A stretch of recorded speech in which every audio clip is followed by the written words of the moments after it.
kaki, harus usapkan ke seluruh badan. Iya, iya, iya. Nah, An-Nas itu benar-benar insya Allah membentengi diri kita gitu kan.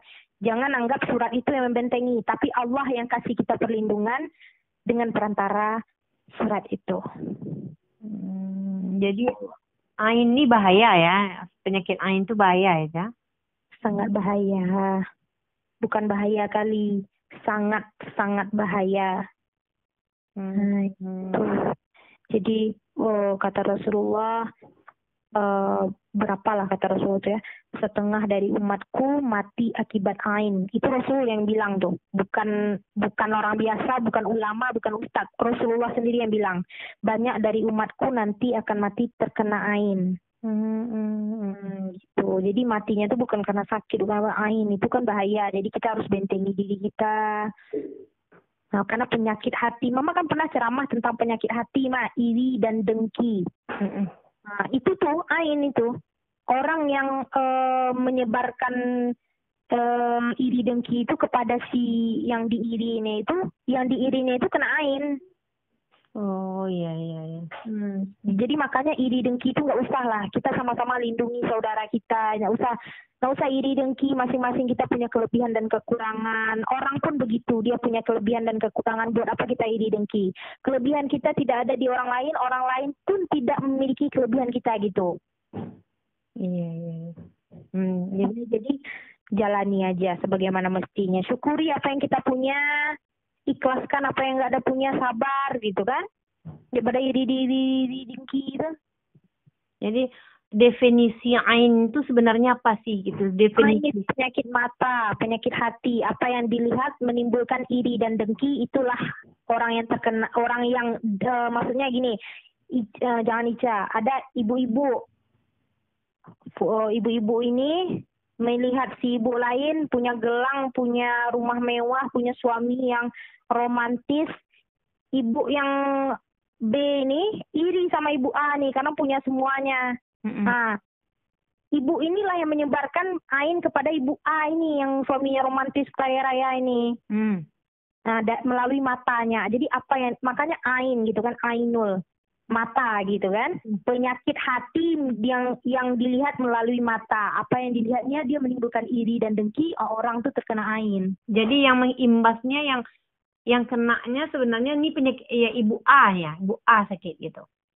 Yang kenanya itu ibu A, yang menyebarkannya ini dapat dosa, dia dapat siksa. Karena apa? Karena iri dan dengki itu kan dosanya besar. Iya. Dapat dosa dia di sisi Allah itu kan, bukan dapat pahala.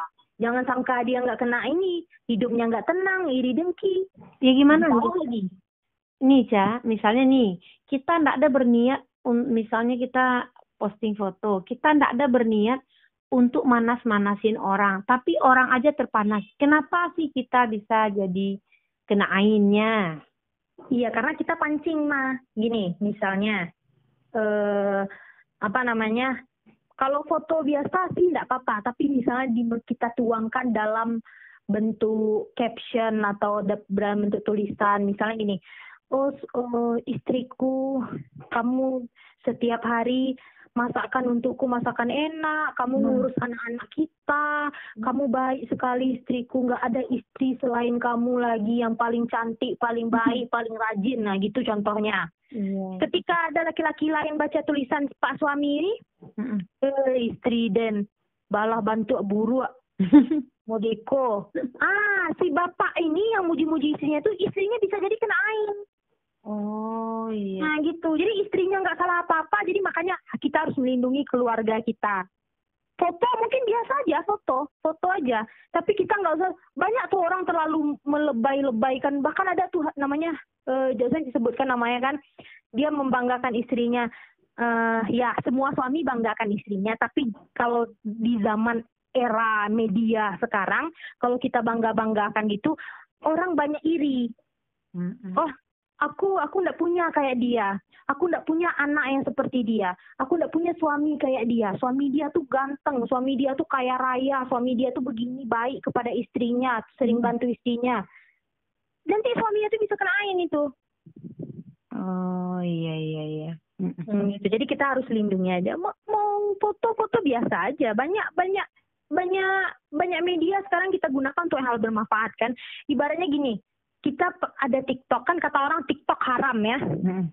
Oh TikTok haram, orang berjoget-joget di dalam sana. Oh, dia bermusik-musik segala macam. Iya orang itu. Tapi kalau kita gunakan TikTok untuk media dakwah, kita sebarkan dakwah, TikTok nggak jadi haram dia. Jadi boleh aja gitu kan. Iya. Misalnya Instagram. Instagram halal.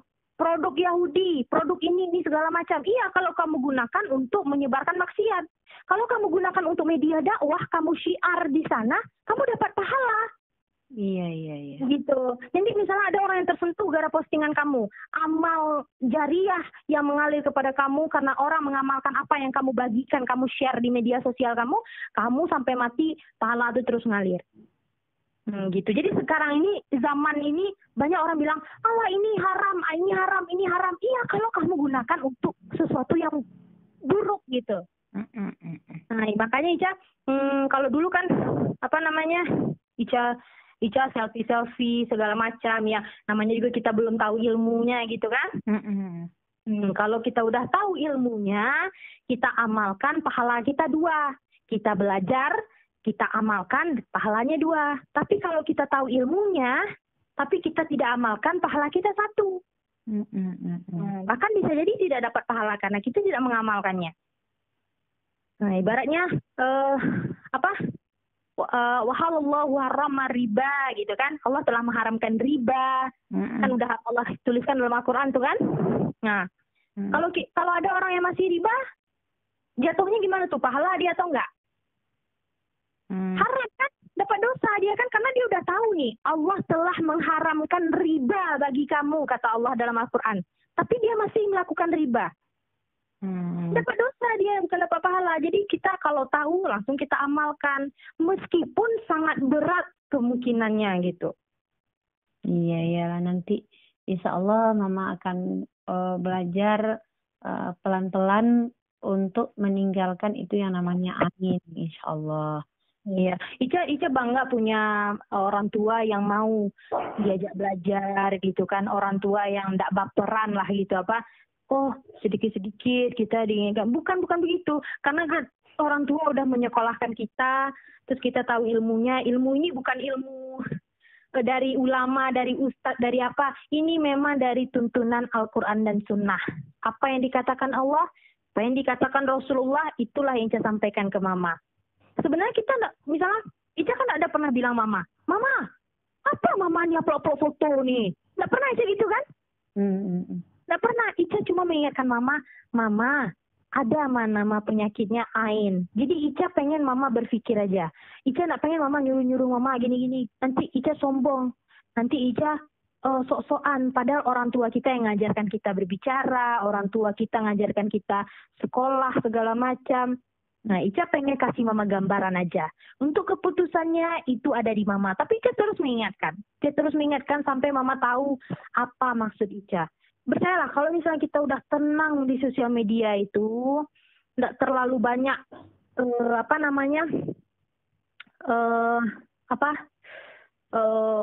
hal-hal yang menimbulkan orang iri dan dengki kepada kita, itu tenang rasanya. Pokoknya Mama buka sosial media tuh untuk upload video dakwah Mama aja, tenang kali.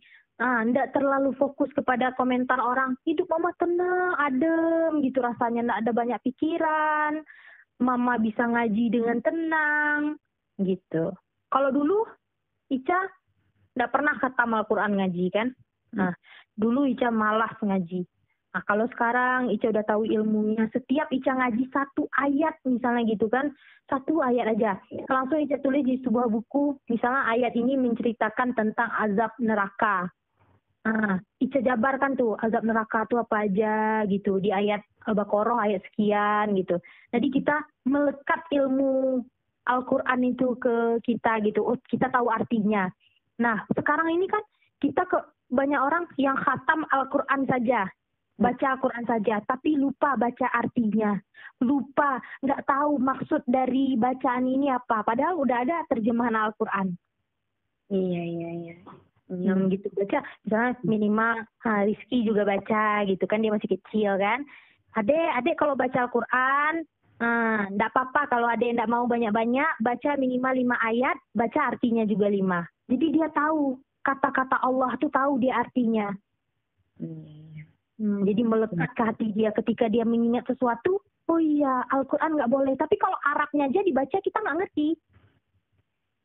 Oke deh, ya Umi Fatimah, ya Mama terima kasih sekali sama Ica. Mudah-mudahan Ica diberikan ilmu, lancar bicara sama Allah, diberikan kecerdasan untuk mengingatkan terutama keluarga kita dulu,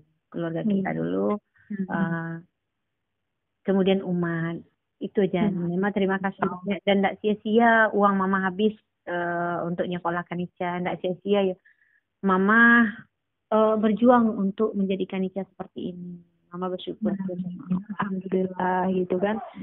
Ica ini menyelamatkan orang tua Ica terutama gitu. Ica emang tidak bisa mengumumkan seluruh ibu-ibu, seluruh orang tua di dunia ini emang nggak bisa. Cuma kita bisa bantu doa aja kan.